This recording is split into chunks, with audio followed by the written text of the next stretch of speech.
Hello, hello. We have a special speaker, publisher, and author all the way from the UK today on Awaken and Ascend. Sandra Bellamy is joining me to share about her asexual journey and how you can be who you are and not the person that you were born into being, which is a very interesting play on words. So I'm very much looking forward to you all hearing what Sandra has to share with us today. So I'm just going to roll it over to you, Sandra. I Okay, am welcome. it's lovely to be here. Your YouTube show is absolutely amazing, so I'm really honored to be here. So thank you so much for having me. Thank you So so much. And I'm really looking forward to you enlightening us on the topic of asexuality because it's really something I admit I haven't heard a lot of. And there's a lot that I know that you'll be sharing on that about what it all means, how to be your most authentic, best self, and live your life in that way. I know you've already found your calling, your purpose, and you're living this life. So you're a fantastic role model for all of us. So I'm really curious, Sandra, what actually inspired you on this journey? so I discovered I'm asexual in 2014, and it was very difficult circumstances because I went to a counselor, a professional NHS trained counselor in the UK. And I told her that I was worried because I like romance, I like kissing, but I didn't want sex. I couldn't bring myself to have that anymore. So the expectation of sex at the end of the night with a date with a heterosexual guy was making me almost wet myself because I was that anxiety induced and nervous about it.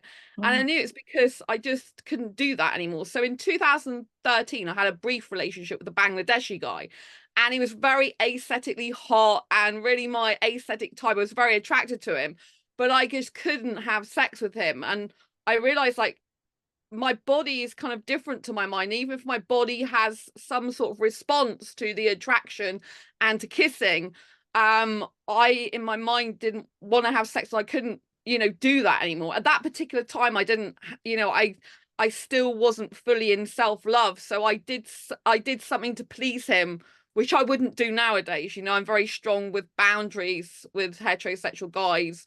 But back then, I was doing stuff like just to please him, and it was really awful. And I wouldn't do that again. I mean, he cheated on me, Hmm.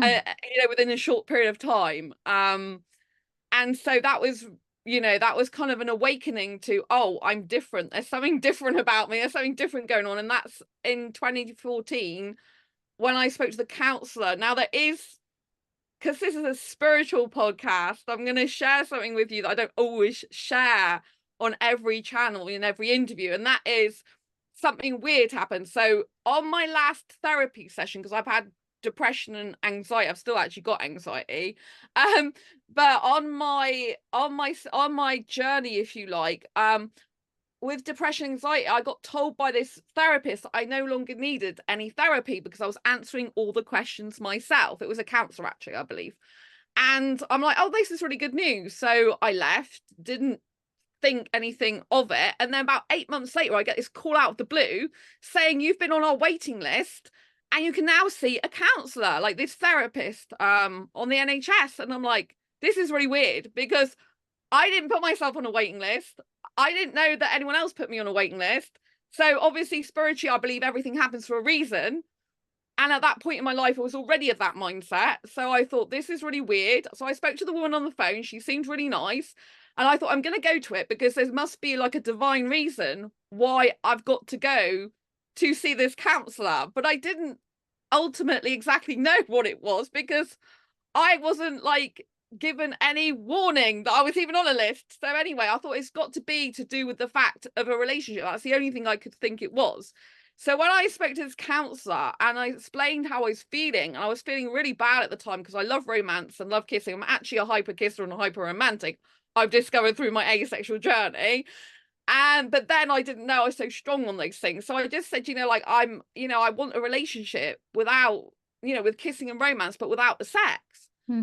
And I'm really worried about that, Mhm. because I thought I was the only one in the world, planet, and universe that didn't want, like, or need sex, you see, at this point. And I'm thinking I'm all alone. And you know, she said the worst thing she could have possibly said to me, and that was, you're going to have sex in order to keep a good guy. Wow, she said that to you. Yeah. And I was so horrified. I'm like, how can this guy be any good, whatever guy it is for me, if he wants me to do something that I don't want to do in order to get love from him, in Right. order for him to be good to me? So my mind was like, this is just not right. And I was horrified because I'd gone to her for some sort of like understanding, compassion, and to build a way forward. And I was kind of met with this roadblock that was just horrifying. And I'm like, oh my gosh. And so that prompted me to go outside of that counseling session and Google "I love kissing but not sex."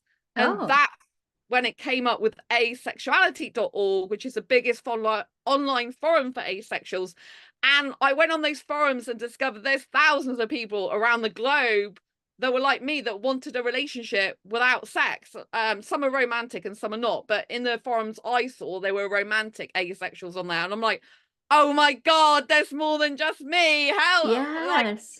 like I'm amazed, and it felt such a relief. And so if I hadn't have seen the counselor, if she hadn't have been that way with me, I would have then gone and Googled that and found out at that point in my life that I'm asexual. Mm-hmm. So, you know, everything happens for a reason in divine timing. And that's a very like appropriate obviously for this show, and to explain, you know, these things do really happen.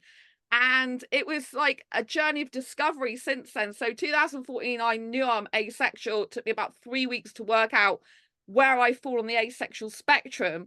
And I didn't know that, just like, you know, if you're lesbian or gay, then there's this thing where you come out as being lesbian or gay. I'm not lesbian or gay, but most people like know it as coming out as asexual, but back then I didn't know about asexuality. So I just casually phoned my mum walking down the street in my city going, hey mum, you know, I've come across this term asexuality and it sounds like me and I think, you know, fits me. And then I had another phone call which was in the street with my mum. My dad's in the background because you can hear everything.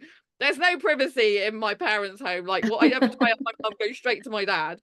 And so yeah, I said it about it again, and my parents like said, oh, it sounds like you. So I think my dad must have been looking up for my mum, because my mum doesn't go on the internet, and they said it sounds like that's what I am, if you know what I mean. And so I was really happy to have discovered myself at last, because obviously I was born into society and I was conditioned, like people are conditioned to believe that everyone's heterosexual, which we know isn't true. But we're conditioned from birth to believe that heterosexuality is the normal sexuality, the one that everyone's supposed to be. And, you know, and this is what you're meant to be. And then I found out I'm not actually that. Well, I thought I was heterosexual for years. And so it's been a real awakening.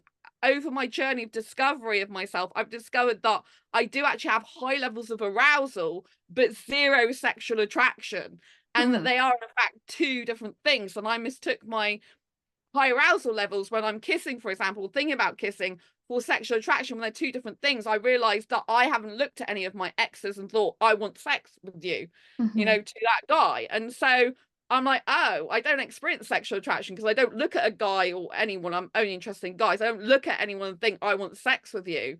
But I do have loads of pleasure and excitement through kissing. It's the kissing that's a thing for me, not the sex. And so, yeah. And then in 2015, I started my Asexualise My Asexual Life YouTube channel, which has turned into like a ongoing live stream about using my own asexual daily life experiences to help inspire and empower others who are asexual to get through those daily challenges. Because, you know, being asexual affects like your relationships with friends, you know, a partner or potential partner. It affects, you know, in your works. Obviously people can make sexual connotations, or, you know, people in general society can start saying, oh, you know, it's normal for everyone to have sex, it's natural, you know, what's wrong with you?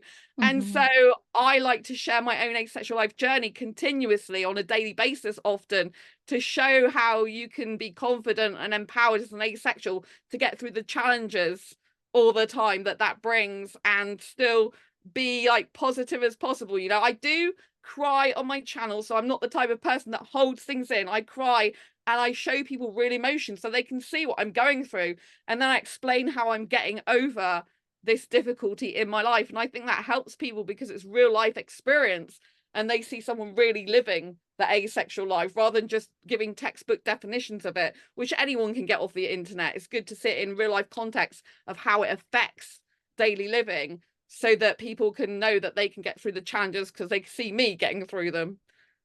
Yeah, absolutely. And it's real, it's raw, and it's daily life for you. And people are seeing that every day, you know, in and out, what this life is actually all about and what you move through. And it is true. It's only in comparisons that we think that something's wrong, right? That we don't measure up, or that we're not like another person, or and then to feel so alone in that, so alienated and isolated and wondering, you know, what's wrong with me? And then being nudged into looking and finding that opening, a whole new world of potentials, and that you're certainly not alone. And now you carrying that forth by being there for other people on the daily, you know, showing them that they're not alone. And not only that, but what the journey's actually like, and what you go through day to day, and how you can come together. And that's what I think, you know, in the word community, it's coming together in unity, you know, coming together and unifying on this commonality and in your values as well. And that's building up the community, you know. And so it's not just there's other people like you, it's like every people are being brought together and building a community around this, and being like a force to reckon with, that this is real and there's nothing wrong with it at all. But I'm curious, Sandra, like in thinking that something might be wrong with you, did you have to go through like medical tests, for example, to find out, you know, physiologically or physically whether something was wrong, or if there was like this resistance and what that was about? Or how did that all come about for you? So for me personally, I'm very confident about being asexual. I love being asexual. I welcome it. Someone the other day turned around and said to me, "Oh, there must be a lot of shame over that." And I was horrified. I'm thinking, I don't have any shame in being asexual. I love it. So I never had any medical tests or anything like that, because asexuality isn't a medical condition. It's not a disorder. And so I have no reason to go and get a test, because there's nothing wrong with being asexual. And Yeah, so, so prior to you discovering that you're asexual, you didn't have to go through all of that. And yet there's oh, other people that might be going through that, and it can be really self-defeating and horrifying, like you say, and have shame wrapped around in all of that. And yeah, I think it's really useful for people to recognize that there doesn't need to be any need for all of that. yeah, I mean, I was an asexual who had sex in the past. So I guess Hmm. that's a caveat, if you like. So I had my first heterosexual relationship boyfriend at 6 years old, which is very young. Wow. And looking back on that relationship now, I know I was born asexual but didn't realize it. So at 6 years old, the guy was the same age as me. You know, we met through school, but he wanted, I actually was passionate kissing him at 6 years old, but he wanted to do what a counselor later told me was sexual exploration. So at 17 years old, I was still traumatized by what happened at 6. The fact that the guy kissed me, which was great, but he wanted to like look at down below at my private parts, basically. Hmm. And that traumatized me because I knew it's wrong, but at that time I felt a lot of pressure by him, even at 6 years old, to do that. And I Mm. lacked self-love back then. So Hmm. there was power going on with him, with me. And you know, there was actually blackmail going on by him at 6 years old, which is very not good. So Wow. yes, I haven't really dived into that much, but yeah, so it was like, it was emotional blackmail, like, oh, you do this and then I'll still be your boyfriend, this type of stuff. So yeah, at 6, so that was quite hard. But I know looking back that I was asexual because I was fine with the kissing. I loved it. But as soon as he wanted to like look at like that, I wasn't happy. And the counselor at 17 goes, "What's wrong? You know, basically, why are you crying? It's just doctors and nurses. It's natural for everyone to be like that." I'm like, it's not natural for me. It really disturbed me. And I don't want to ever do that again. It was awful. I had it. I felt guilty for years for allowing that guy to do something to me to look at that I didn't want him to, you know? He Yeah. did he did ask me and I did say yes, but I felt I had to because I was pressurized rather than because I wanted to. And so that was kind of a difficult experience for me. But I'm glad that I had the experience in the sense that I now can see that I was always asexual and born like it. I've always had a problem with nudity. I'm an asexual that's nudity repulsed these days. But in the past, I have been naked with my exes, my heterosexual exes. I have had sex in the past. Probably didn't have it as much as some other people would, but yeah. So I believe my unique experience of heterosexual relationships is how I'm best placed to serve my mission, which I believe is a spiritual mission, which is to get asexuality recognized as a sexual orientation in its own right throughout the globe, so no asexual has to live in fear of ridicule ever again. So I believe that's my mission given by God and the universe, and I believe that it's up to me to foster understanding between heterosexuals and asexuals and get asexuality recognized globally, specifically with heterosexuals. There's a lot of people doing work in the LGBT plus community because in the acronym LGBT plus QIA stands for asexual and some other things. And so there's quite a lot of people knowing about it in that sphere, if you like, doing work in there. But I believe it's my job to get it recognized, you know, also independently of that in its own right, because a lot of people, they misunderstand. They're like, "Oh, so you're a lesbian then," they say to me. I'm like, "No, I'm not a lesbian. I'm attracted to guys, but I don't want sex." And they obviously think that's not normal, so they don't understand. So I think it's really important, you know, that we have understanding and that I can foster that understanding between heterosexual and asexuals, because I've been in heterosexual relationships. I thought I was heterosexual for years, and I understand their thinking, their mindset, and their way of life, if you know what I mean, if that Mhm. makes sense. It makes sense. And you're talking too about being the person you're meant to be, not the one you're born into being. So can you elaborate on that a little bit more as well and delve into what you mean by that? Because I do see the spiritual nature of that as well. It's just like in another way, fate versus destiny, right? There's living by default and living by other people's expectations and society's needs and so on. And there's the life that we create for ourselves, right? The one that feels very true for who we are and comes from a place of integrity and operates from the frequency of our soul as well, right? So yeah, share a little bit more about that, please, Sandra. So it goes back really to the conditioning that I was talking about. So when we're born, we're kind of like conditioned by our parents or other caregivers, by our, you know, like grandparents, cousins, you know, our family, our teachers, whatever we come into contact with. And it's all conditioning. It's all like societal conditioning, and the people we surround ourselves with, that's all conditioning. And so basically, I was born into being told I was heterosexual, but actually I'm born to be asexual, if that makes sense. So Oh, you can be born into being told you are this being, this entity, this life force, this person, but then you can find out you're actually something else, and this is who you're meant to be. But you were being who other people conditioned you and told you you were. So I think this applies to entrepreneurs as well. A lot of entrepreneurs obviously realize that 9 to 5 job and how we're conditioned by school and university and everything, you know, to do a 9 to 5 job, work for someone else, and not really, you know, switch off to your own like destiny and purpose, because, you know, they want you to conform to them, to do the work for them, to basically pay their money to facilitate what they're doing rather than living your own life, if you know what I mean. There's nothing wrong with working a job and living your passion as well, but you know, you've got to discover your purpose and your passion, and often it's not what we're conditioned to believe to be who other people think we are and they want us to be. It's better to be ourselves.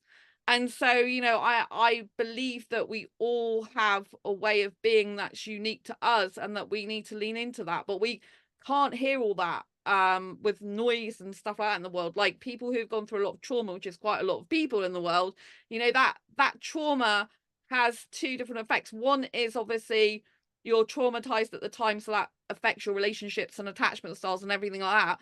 But two is like through the trauma is often how you find who you're actually truly meant to be eventually. And it takes you down a path on lots of different winding paths to eventually discover who you're born to be. But we have to stick up for ourselves as well, which is a big thing to do, you know, stick up to our parents or our caregivers or our teachers and stuff like that, if it's safe to do so, obviously, and especially as an adult to be ourselves. So my parents are very conservative, you know, they don't talk about sex or anything like that, right? And so my dad follows my channel, but it's not to his liking, because he thinks I'm saying stuff that he kind of like wouldn't approve of, because he doesn't believe in having conversations like this. He believes in privacy and everything. So me sharing my life story is difficult for him. Yeah. But I have to live my authentic life. I have to be me and live my purpose. As far as I'm concerned, you know, I'm helping other asexuals. I'm changing, you know, people's perceptions of what's normal love, if you know what I mean. I'm helping asexuals have a voice when they can't speak up for themselves. And I do build community as well, because I've got 6 asexual groups I manage on Facebook, as well as my YouTube community. I've gone over 2,000 subscribers now, but I've had 780,000 plus views on my channel. So I'm just keeping growing and growing and growing. So that my point is even if your parents don't necessarily agree with everything you do, or some other people don't, you still have to be you and be true to who you are and appreciate yourself, and still stand strong in your personal power to do what you're meant to do, regardless of what anyone else says, thinks, or does. That's like my embrace your quirky philosophy. Is all about being your true authentic self, regardless of what anyone else says, thinks, or does. That was a philosophy I had before I found out I'm asexual, and I brought that to asexuality, if that makes sense. Yeah, and standing so strong, Sandra, I see you in your convictions as well, because even at 6 years old, that boy telling you that, you know, this is happening and I'll still be your boyfriend, like, and then years later, having that counselor tell you, well, you need to have sexual intercourse for you to keep a good man. And, you know, it's the same story again, many years later from a different person. And both times you're like, no.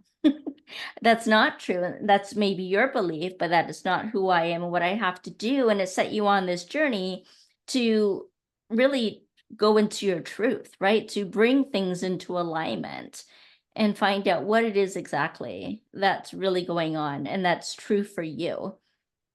You know, and not carrying other people's beliefs, like your dad, you know, not wanting that aired out. Well, then he doesn't have to share that. That's his belief and his way of being and doing, and you're staying strong, but still he'll tune in because, you know, he wants to support that. He wants to learn and be open to that. So, you know, we celebrate those open minds and the possibilities and the willingness for people to listen and learn and be educated about it and then form their own, you know, ideas and opinions about it. But it doesn't change who you are, what you stand for, and how you choose to live your life. So I really commend you for staying strong in your convictions and living an authentic self life and being able to share your journey without the shame, you know, and being vulnerable and crying when you need to, you know, and continuing to build community and recognize how many hundreds of thousands of people are tuning in. Yeah, it's really good, because I don't share obviously my challenges in life. I share my asexual life, the good bits, like I go to theme parks. I do a lot of self-dating, which is very important. So I share Hmm. my, you know, like I'll take a quick shorts video of the fact I'm at the cinema on another self-date, and I went to the quayside this week, so I'll share like a shorts video of the quayside. And like I did go to see my parents, and I did a shorts video of like Dawlish Seafront, because they live in Dawlish in the UK. And so I take shorts videos of my asexual life, so that it's my channel has evolved over the years from just being educational to being like educational, informational, but also lifestyle and entertainment channel. So Yeah. people Okay. can people can see me having fun with my asexual life, which is so important, you know, because some people are like, oh, your life must be so boring because you don't want sex, how do you live? And I'm like, I live very happily, thank you, without sex. I don't have to deal with the mess. I don't have to deal with sexually transmitted diseases or infections. I don't have to do stuff I don't want to do. I don't have to risk getting pregnant. There's lots of benefits to not having sex. Just obviously people who like sex would say there's a lot of benefits to having sex, but there's also benefits to not having sex. We could put all that time, energy, and effort, we'd be doing that into other things and be productive with our lives and stuff like that, and Yeah. focus it on what we love and adore. And sex is not healthy for people who don't want it. I have to stress that, because they're like, everyone, it's healthy for everyone, but if someone really doesn't want, like, or need sex, then it's not healthy for them, because they feel, they don't feel like they want it or need it. And that's very important to stress. Yeah. So for people who are still trying to wrap their head around this, can you share, Sandra, how it's different from celibacy? Like, to me, celibacy is more like of a choice, where asexuality is just you really aren't attracted to sex. Is Yeah. that So, right? well, I'll dive into a little bit deeper. So Thank you. asexuality in broad terms is the lack of sexual attraction. That's what it is in broad terms. Okay. And or little to no interest in sexual activities as a full, like, definition. But you could have the asexuality is also a spectrum, ranging from pure asexuals, those who don't experience any sexual attraction whatsoever, to the grey asexuals that do experience sexual attraction, but only under limited, rare, or specific circumstances, or they experience it but not enough to want to act on it. So you've got pure asexuals and grey asexuals, which can get confusing. So some asexuals are sex repulsed, like I am personally for me these days. Some asexuals are sex neutral and some are sex positive. So some asexuals do have sex, which is quite shocking to some people. Like, oh, I didn't think asexuals ever had sex, but some do. If they've got a heterosexual partner, some might have sex with them, but sex repulsed asexuals usually don't, because they're repulsed by sex. So it depends on the individual asexual, and usually the ones on the grey end of the asexual spectrum are more likely to be in the category of sex neutral or sex positive and not really bothered about it one way or the other, because they've got the grey areas. So it's really kind of a mindful, I'm trying to put it in such simplistic terms, but also the lack of sexual attraction is not the lack of sexual action. So it means that some people who are not sexually attracted to someone can still participate in sex as an act in and of itself. And some asexuals feel the sensations of sex, some don't. They kind of numb out to it, especially if they're not really into it. And that's kind of hard, because it's like disassociating from themselves, which is why it's actually not healthy for someone to have sex if they don't want it and need it. Do you know what I mean? And in terms of celibacy, yes, people think often that asexuality is the same as celibacy, and you're absolutely right. It's celibacy is a choice, whereas asexuality isn't. So no one chooses to be asexual. It's something you're often born like, but don't realize till later. But there are exceptions to that. There are people that discover they're asexual much later in life, and they didn't identify it as it before, and they don't think they were born like it. So, but in the main, most people identify it later on in life, but they were born asexual but didn't realize it. And so celibacy and abstaining are both a choice. And often they have the sexual urges still. A person who's celibate still has those urges. They repress or suppress them or distract their mind. Whereas I'm asexual, I don't repress or suppress any urges, because I don't get them in the first place. So I went on, I was kissing a guy last year. So I'm an asexual that really leans into my own personal passions and understands myself really well for my journey. And I think it was in 2019, I spoke on my channel that I'm going to allow myself to kiss guys outside of a relationship, because I figure I'm going to be single for a long time and I have kissing needs that I want met, even though I don't have sexual needs, I don't want sex. So last year there was this guy who I met in this nightclub, and I ended up kissing him. But I'm a hyper kisser, so we were kissing nearly non-stop for over 4 hours, which Well. like, yeah, which is like, to me that's just normal for me, but it's like everyone else is like, oh my gosh. And the guy was saying at the end of the night, it's like, how do you stop yourself having these urges? Like, how are you doing this? I said, I don't have those urges. I'm asexual. I explained it. But he didn't believe me. He was like, he's very he was from, I think it was a Muslim background, and he just didn't believe in that type of thing. And also he wasn't very nice about gay people, which wasn't good. I didn't know this until I was at that point where, like, he was asking me about the urges and stuff, and I'm like, well, you know, I don't get them. And I realized he wasn't a good guy. He was still married, actually, from a woman in his country, but separated. And I didn't know that at the time. He lied to me and said he'd only been in the UK. No, he's lied to me and said he'd been in the UK a lot of years, but he hadn't. He'd only been in the UK for like 8 months instead of 8 or 9 years that he made out previously. So I never thought I'd kiss a married man in my life. But I know it's not my fault, because he led me into thinking he wasn't that. So that was tough. But I'm glad that I told him about asexuality. I always use situations like this to educate people. But yeah, he didn't believe me. And I've had that in the past with heterosexual guys. They don't believe me, especially because I kiss a lot, they just don't believe in asexuality. Sometimes they just don't think it's true. But I really don't get that, being able to kiss for 4 hours and not want sex, do you know what I mean?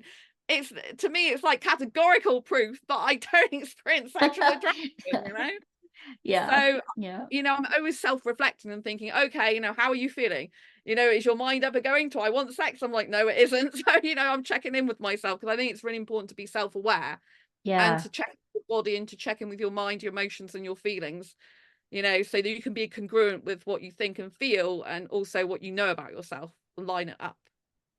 Really is a self-awareness journey. Like you say, there's no tests per se, like no diagnosis. There's nothing, that really defines it unless you just resonate with it, that you feel it, you inherently know this, and you trust your own knowing about it. And so what if people wanted to find out more, they wanted to connect with you, Sandra? How can they do that? They can find me at my channel called Asexualise. That's Asexualise, Asexualise My Asexual Life. That's on YouTube. That's like where I'm at a lot. And then I'm at Asexualise Official on Instagram. I'm at Asexualise on Twitter, known as X now, and I've got my Facebook/Asexualise page, spelled ACEXUALISE, because Facebook won't allow the HTTP address, the asexual HTTP address. They won't recognize it as a valid word, which is very difficult. So yeah. Wow. Okay. Okay, well, we'll definitely have all of those links in the show notes, along with Sandra's full biography, and you'll find out more about her books as well, and her speaking engagements, her blog, her YouTube channel. There's lots of information that's out there, and I encourage you to connect directly as well. So we'll have all those links down there below, including my own information at lightingthepath.ca. You'll find all the information of what I do when I'm not on Awaken and Ascend hosting this show. Sandra, I believe you actually have a gift for all of our viewers as well. What was that? Yeah, so I have two websites actually that I didn't mention. So asexualise.com, which is spelled Okay. the same way as before, ASEXUALISE.com.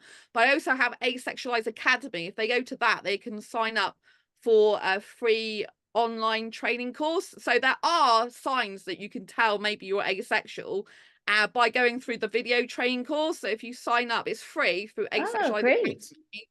And it's a Okay. video training series that explains the basics of asexuality. So it's Asexuality Basics for Beginners course, and they can go through it. It's like just online modules, and I explain like the asexual spectrum in a bit more detail, romantic and non-romantic asexuals, this type of thing. I've also got a book out on Amazon. Well, two books. One is called Asexual Perspectives, 47 Asexual Stories, Love, Life and Sex, A Celebration of Asexual Diversity. This is really good because this answers pretty much any question you've got when you're new to asexuality. So it busts through loads of myths and stereotypes, such as, do asexuals watch porn? Do they masturbate? Are they into BDSM and kinks? What's the difference between sexual attraction, sexual desire, and arousal? What advice would you give to a younger version of yourself or someone discovering they're Oh, asexual? yeah. So it's a really good resource. Obviously, this is on Amazon, so this isn't free, but it's still, a very good resource to have. And it doesn't just give textbook definitions of asexuality. It explains asexuality across the globe of different opinions and different perspectives, and across different parts of the asexual spectrum. So there's 46 asexuals, and my own personal story in this, and they tell their story through the answers to the interview questions. So it's like really useful. And I got Diary Confessions of a Hyperromantic Asexual. That became a bestseller and #1 hot new release last month. So Yay. on Amazon.com and Amazon.co.uk. So I don't know if you can see that, but yeah, this is my own personal diary. It's like again, my authentic self, and it's like an extension of my channel. And it's got 78 life lessons to ace your life in there as well. So yeah. Beautiful. That's amazing, Sandra. Thank you. Thank you. You really are embodying all of this, and I'm so grateful for everything that you shared and your beautiful presence here today. I'm curious if there's anything else that you'd like to share with the audience. I think it's important to be yourself in life, and when adversity hits us, I think we have to see it as a opportunity to grow ourselves into the next level best version of ourselves. So I think that's really important. And obviously it's good to be who you're born to be, not who people told you were when you were born, basically. Yes, absolutely. I love that. Thank you so much. And again, everyone, take a look at the show notes there. Give us a thumbs up if you like this video, and we'd love to hear your comments. So be sure to share your comments, opinions, questions, anything that you need. We'll be looking for those too. Thank you so much, Sandra. I really enjoyed having you as my guest. I loved being here. Thank you so much. And thank you to each and every one of you that are listening and watching on Awaken and Ascend. We're here every Wednesday at 3 p.m. Pacific. We'll see you again next time. Bye for now.